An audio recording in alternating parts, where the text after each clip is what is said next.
Okay, in this video we're going to talk about the arc length function and the arc length differential. And my hope is that you will come back to this video later this semester when we're using the arc length differential in various contexts. At the beginning it might feel strange, but it has a lot of applications, a lot of uses. So this is actually a really important concept in Calculus 3.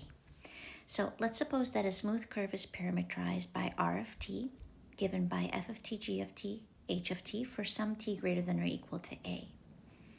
Then the length of the curve from a to t can be given as s of t, function of t, equals integral from a to t of the magnitude of the derivative of our vector function. I'm going to use a dummy variable u, du. Now, you might remember in Calculus 2, where we had an area accumulation function. And in the fundamental theorem part 1 told us that the derivative of that accumulation function was the original function, derivative function in the integral. So we're going to do the same thing here. This is accumulating length. Right? This is saying, okay, we start at A, and t is our independent variable here. So we start at A, we go all the way to t, and we add up the length of the curve from A to t.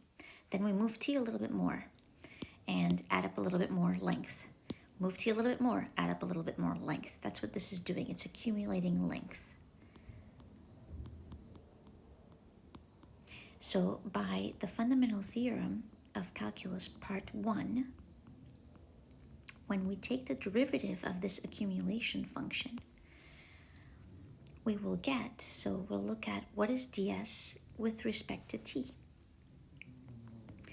That will be the derivative of this integral from a to t of the magnitude of the derivative vector function. Oops. I need to use that dummy variable u so we don't get confused with our t's. And this is just going to be the magnitude of r prime at t. So this is part 1 of the fundamental theorem of calculus. And it gives rise to the following. It's telling us that if we look at ds dt is the magnitude of r prime of t, that tells us what an arc length differential will be.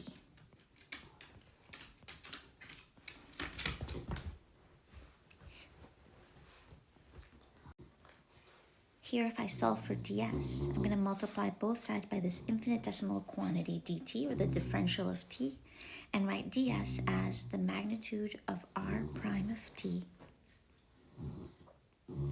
dt. ds is what we call the arc length differential. What does it mean? It is an infinitesimal piece of our vector function along its length. So arc length differential